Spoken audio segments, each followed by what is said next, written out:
जय हिंद साथियों, स्वागत है एक बार फिर से आपके अपने YouTube चैनल ज्ञान गंगा एजुकेशन पे।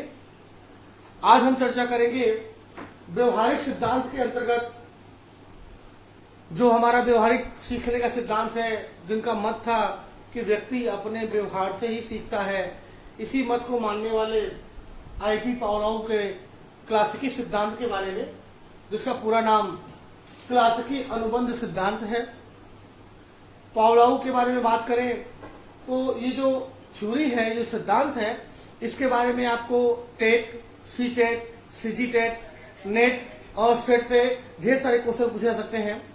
तो आप इसको ध्यान से देखें और हर छोटी छोटी बात को समझने की कोशिश करें, ताकि आपको ये सिद्धांत बेहतर ढंग से समझ में आ जाए और निश्चित रूप से आपको लाभ मिलेगा अगर आपने ध्यान से इस वीडियो को देखा। आप बीच का कोई भी हिस्सा स्किप ना करें, जिससे कि आपको ये वीडियो बेहतर तरीके से अच्छे ढंग से समझ आ सके। तो मैं चर्चा करूंगा व्यवहारिक सिद्धांत के अंतर्गत पावलोव के क्लासिकी अनुबंध सिद्धांत के बारे में। सबसे पहले पावलोव के सामान्य जीवन परिचय के बारे में जान लेते हैं कि पावलोव का पूरा नाम आईपी पावलोव, जो एक रूस के शरीर मनोवैज्ञानिक थे, जिसको हम साइकोलॉजिस्ट भी कहते हैं। और इनका जो अध्ययन का प्रारंभिक पढ़ाई लिखाई थी वो अपने रूस में ही पूरी हुई और प्रारंभ से ही ये मनोविज्ञान के समर्थक या मनोविज्ञान में दिलचस्पी इनकी कम थी। इन्होंने अपने जीवन की शुरुआत हृदय के कार्य और पाचन क्रिया से की। उनके मन में जिज्ञासा थी कि हृदय अपना कार्य कैसे करता है और हृदय के कार्यों को कैसे संपादित किया जाता है। इस बारे में उन्होंने काफी खोज विचार किया। उसके बाद पाचन क्रिया के बारे में, और वो शरीर मनोविज्ञान के बारे में बेहतर जानते थे। वो एक शरीर वैज्ञानिक थे, मतलब इंसान के बॉडी में जो क्रियाकलाप होता है उसके बारे में। तो अगर पूछा जाए कि मूलभूत से पावलोव क्या थे, तो मनोवैज्ञानिक थे, शरीर वैज्ञानिक थे, अर्थशास्त्री थे या दार्शनिक थे।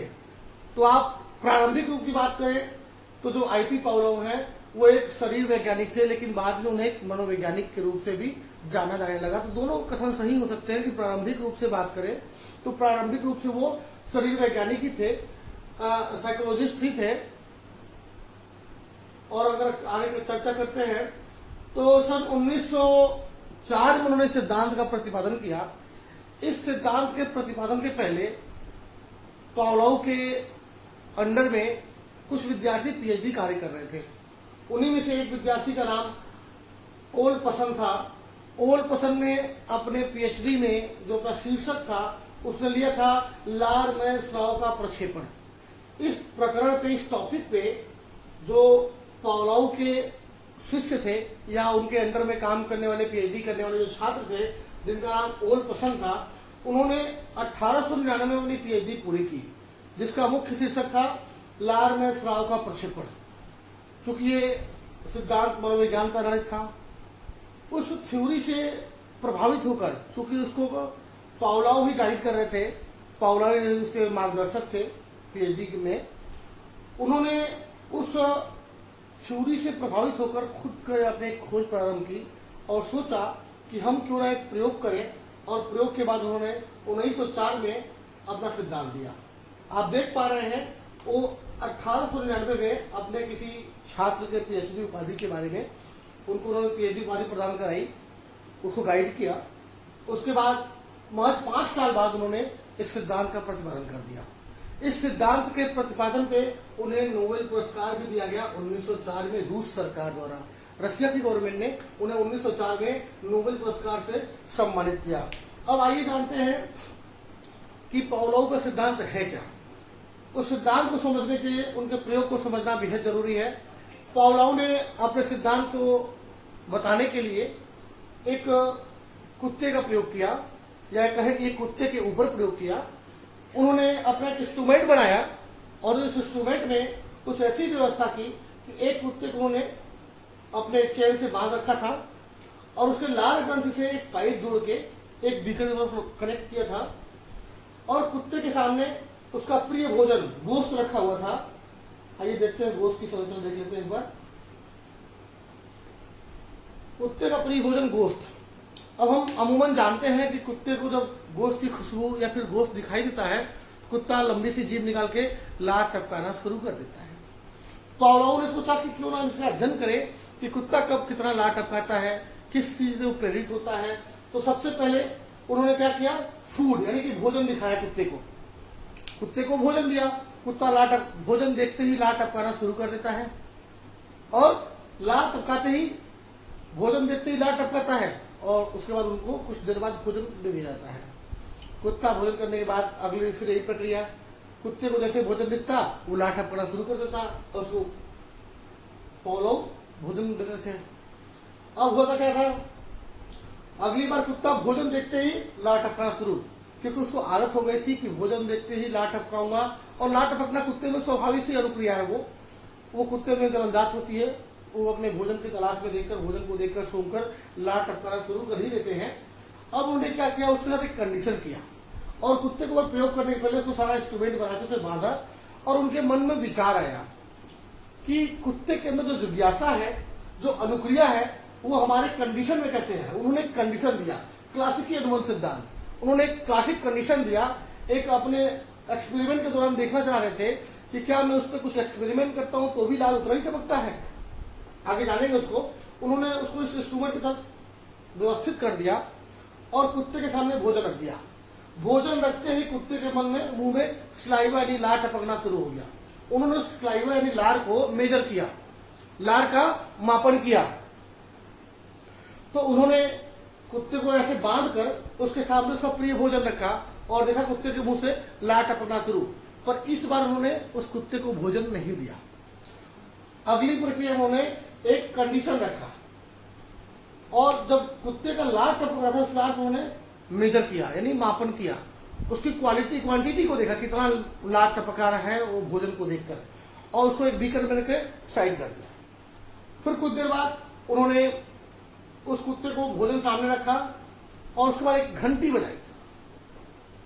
कुत्ते को भोजन दिखा पर भोजन मिला नहीं, वो लार टपकाने लगा।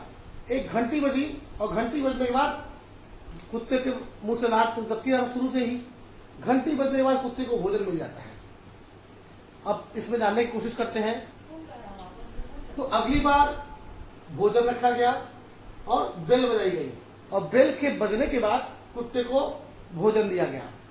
मतलब पहले प्रक्रिया में कुत्ता भोजन देखते ही लार टपकाना शुरू कर देता था, लेकिन अगली प्रक्रिया में जब भोजन रखा हुआ, कुत्ते ने लार टपकाया पर भोजन नहीं मिला। कुत्ता समझ गया कि लार टपकाना व्यर्थ हुआ, भोजन नहीं मिला। अगले कंडीशन में उसके सामने भोजन रखा हुआ है, वो लार टपकाना शुरू कर दिया और एक घंटी बजती है। घंटी बजते ही कुत्ते को भोजन मिल जाता है। अब कुत्ते के दिमाग में एक बात आ गई थी कि भोजन देखने से खाना नहीं मिलेगा, जब तक घंटी नहीं बजेगी खाना नहीं मिलेगा। इसी तरह अगले कंडीशन में कुत्ते को सामने भोजन रखा था, तब वो लार नहीं टपकाता, क्योंकि उसने सीख लिया था कि भोजन खाली सामने रखने से मुझे भोजन नहीं मिलेगा, जब घंटी बजेगी तब जाके भोजन मिलेगा। मन में जिज्ञासा आ गई थी, लेकिन जैसे ही घंटी बजती कुत्ते के मुंह से भर भर लार निकलना शुरू होता था और उस लार के बाद उसको खाना मिलता था। इस बार भी घंटी के बजने के बाद जब स्लाइवा का कलेक्शन किया गया, उसके लार ग्रंथि से जब इकट्ठा किया गया और देखा गया, तो ये स्लाइवा पुराने स्लाइवा के बराबर था। मतलब पहले खाली भोजन देख कर ही इतना लार टपकाता था, अब क्या हुआ, घंटी बजने के बाद लार टपकना शुरू हो गया। भोजन देखा पर अपने आप को कंट्रोल किया, पर जब घंटी बजी तब जाके लार टपकाना शुरू किया।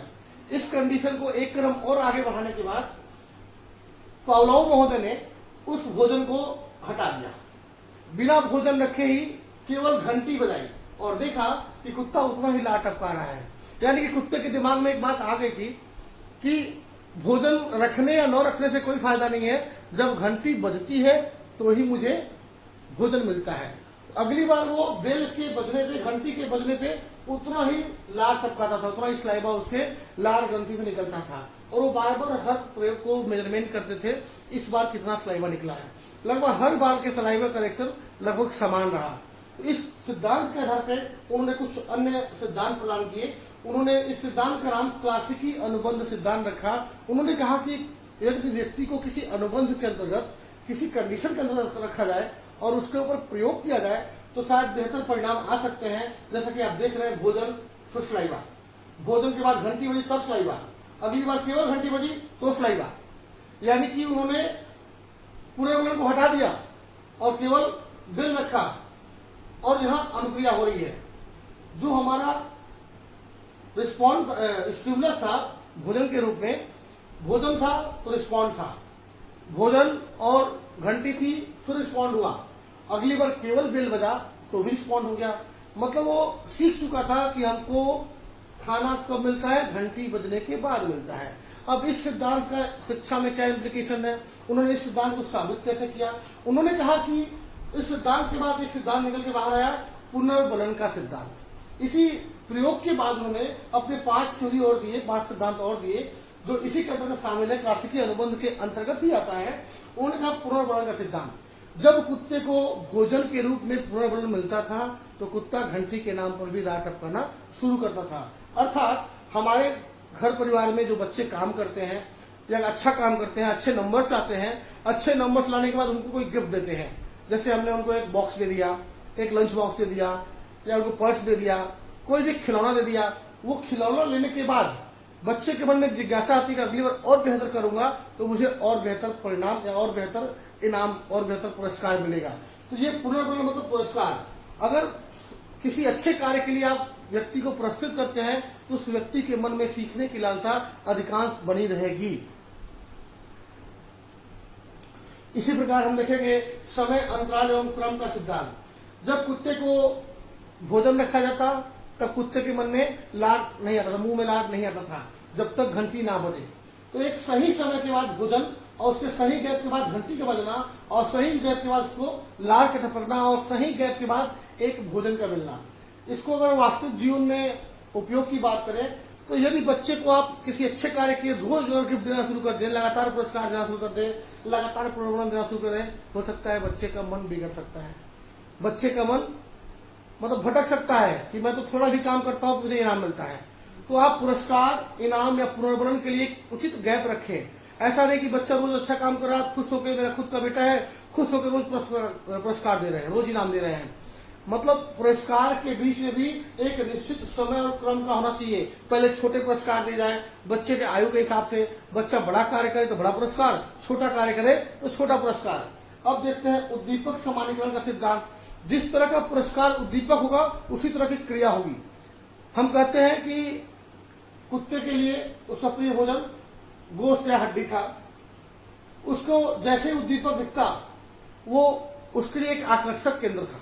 अगर वहीं शायद कोई सामान्य खाना रखते तो कुत्ता उतना आकर्षित नहीं होता। इसी प्रकार उद्दीपक समानीकरण का आशय है कि व्यक्ति के लिए कौन सी चीजें बेहतर पुरस्कार हो सकती हैं।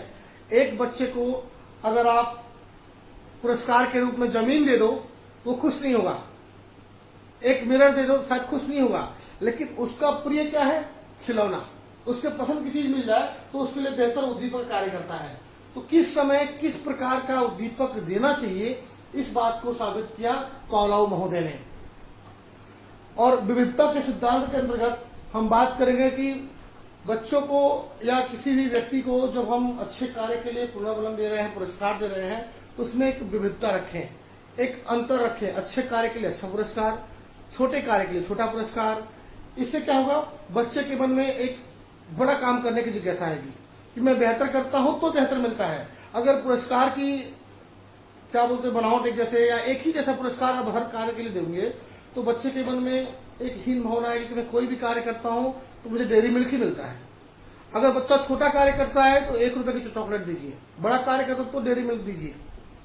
अगर आप हर बात के डेयरी मिल्क देना शुरू कर देंगे तो बच्चे को छोटे कार्य, बड़े कार्य और अच्छे कार्य में अंतर समझ में नहीं आएगा। अब बात करते हैं भय का सिद्धांत। अगर हम बच्चे को बार बार डरा के बात करते हैं या कुत्ते को सामने भोजन रखें उसको डंडा लेके बैठ जाए, उसको डराएं, तो शायद उसके मन में उतना उसके सलाइवा उतना प्रभावित नहीं करेगा, उसके लार ग्रंथि में शायद उतना सलाइवा नहीं आएगा क्योंकि कुत्ते के अंदर एक भय है। ठीक उसी प्रकार बच्चों को भी पुरस्कार के लिए या अच्छे कार्य के लिए प्रोत्साहित करिए, बहुत दबाव न डालें, बहुत न डराएं।